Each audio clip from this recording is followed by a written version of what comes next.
bismillaahi rahmaani rahiim. Bon, mbir mi day c'est très simple parce que vertu yu Kékéliba moom la ñu waxtaanee macha allah dama dajeek son excellence le président Senghor ca Nigéria teewee ko muy sama nijaay léegi actuellement ambassadeur du Sénégal à Lagos ñu toog bokk benn reer ñuy waxtaan di waxtaan jékki-jékki rek góor gi di ma expliquer ay mbir ma ne ko góor gi dimbali ma ngir yàlla nga wax ma sa jet mu ree sama jet ma ne ko waaw. jet mooy. sa régime alimentaire. ah jet waaw ok. mu ree mu ne ma dinaa la ko wax ma ne ko gaawee ma tuuti parce que waxtu dafa gaaw mu ne ma chaque matin que je fais dinaa ñaan sama taxaas Kékéliba bi ma nekkee président toujours mu ngi sama wet nekkatuma président Kékéliba mu ngi sama wet na daal loolu laa lay digal monsieur Sarr foo ko mënee def rek matin bu jot jël ko ma ne ko am na lu des de mu ne ma jamais de viande le soir que du poisson loolu président Senghor wallahi moo ma ko wax devant l'actuel ambassadeur du Sénégal au Nigeria Khalifa Babacar Samb kon nag loolu muy lu yéeme macha allah loo xamante ne ku ne war na si profité waaw ala kulli xaal nag ñun xamuñ suñu bopp ñun Sénégal.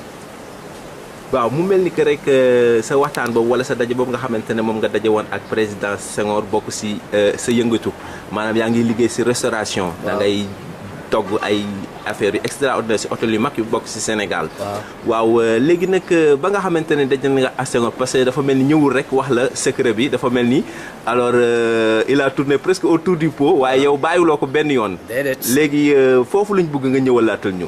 président Senghor dafa ma wax historique gu Sénégal wax ma digganteem ak Baye Jaraaf Talla Diagne fa mu jaar ak moom ak personnalité bu góor gi amoon ak la nga xam ne moom laa di wax si Cap-Vert avant muy def lenn ci Cap-Vert moom lay jëkk a gisal ba pare mu soog a wax ak ñeneen góor gi daal di ko tànkaafu nekk du ma la wax lenn tànk gisuma samay mbokk une très grande personne moo tax ba mu faatoo la Cap-Vert ñàkk la lébu gi ñàkk waaw président Senghor nag xamoon na kan mooy lébu joxoon na seen gëdd bu baax a baax a baax a baax d'ailleurs nag meññante moom mooy la suñu ba léegi ñu sant yàlla sant suñuy waajur macha allah. waaw mu mel ni que rek yow mi nga xamante ne nii Kékéliba boobu noonu def na si yow effet dafa mel ni parce que yaakaar naa ne ñëw ma la laaj say at waaye xam naa ne maguloo ma. maa la bëgg fuuf maa la bëgg fuuf tabarkalla macha allah waaye li si nekk mooy li may conseillé bépp sénégalais bépp doomu aadama bu nekk si àdduna yëpp.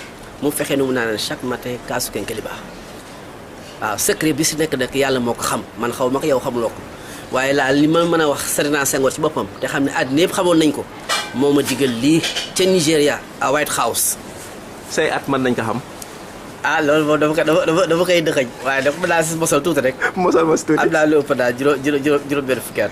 juróom benn fukki at mooy ñaata 60 ans. waaw am naa lu ëpp loolu Ousmane yaa ngi bëgg a tooñ nag. parce que waxoo ma woon lii. jërëjëf yal na yàlla fay la. amiin amiin jërëjëf kon mbokk yi yal nañu jariñu si loolu. amiin amiin jërëjëf. waaw.